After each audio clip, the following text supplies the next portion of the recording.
Hey guys, welcome back to my channel Bansal biology. Recently CSIR NET के forms release हुए हैं और एक बहुत बड़ा डाउट का क्वेश्चन आ रहा है बीएससी के स्टूडेंट्स में कि मैम बीएससी के जो स्टूडेंट्स हैं वो क्या सीएसआईआर नेट एग्जाम पे अपीयर हो सकते हैं या नहीं।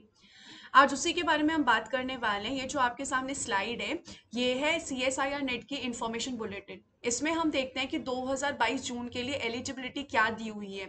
अगर हम नॉर्मल एलिजिबिलिटी देखें तो वही इन्होंने बोला हुआ है कि एमएससी और इक्विवेलेंट डिग्री लगेगी, इंटीग्रेटेड बीएस एमएस लगेगा, यानी कि आपका इंटीग्रेटेड है बीएस और एमएस।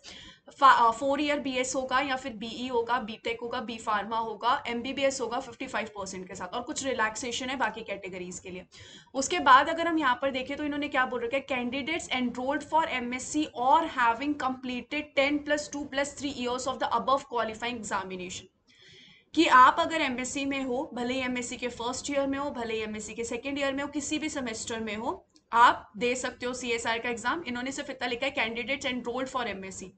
उसके बाद यहाँ पे लिखा और हैविंग कंप्लीटेड 10+2+3 ईयर्स। तो यहाँ पे 10+2+3 ईयर्स किसके हैं, जैसे कि बीएससी आपकी 4 ईयर्स की है तो उसका थर्ड ईयर, बीटेक आपका 4 साल का होता है तो उसमें अगर आपने थर्ड ईयर क्लियर कर दिया, कंप्लीट कर लिया, यानी कि आप लास्ट ईयर में हैं, तो जो भी आपके 4 साल की बैचलर्स की डिग्री है उसमें अगर आपने 3 साल कंप्लीट कर लिया और आपका चौथा साल चल रहा है तो आप यहाँ पर अप्लाई कर सकते हैं। इसका मतलब ये है, किस में करेंगे आप, रिजल्ट अवेटेड में करेंगे। उसके बाद अगर हम यहाँ पे आगे देखें तो अब बीएससी की बात भी इन्होंने बोली है। इन्होंने क्या बोला है, बीएससी ऑनर्स स्पेसिफिकली इन्होंने मेंशन किया हुआ है, बीएससी ऑनर्स और equivalent degree holders or students enrolled in integrated MS PhD dig program with at least 55% marks for general EWS और ओबीसी, और एससी एसटी के लिए 50% मार्क्स, थर्ड जेंडर और पर्सन्स विद डिसेबिलिटी के लिए, इन सब के लिए 50% होना चाहिए। कौन, बीएससी ऑनर्स वाले कर सकते हैं, इक्विवेलेंट डिग्री होल्डर्स वाले कर सकते हैं, या फिर स्टूडेंट्स जो कि एनरोल्ड है इंटीग्रेटेड एमएस पीएचडी में।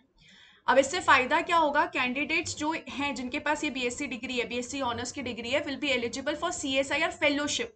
ये सीएसआईआर फेलोशिप के लिए एलिजिबल है, लेकिन कब, सिर्फ तभी जब इन्होंने रजिस्टर कर लिया है पीएचडी के लिए, एनरोल कर लिया पीएचडी के लिए, या फिर आपने इंटीग्रेटेड पीएचडी के लिए एनरोल कर लिया।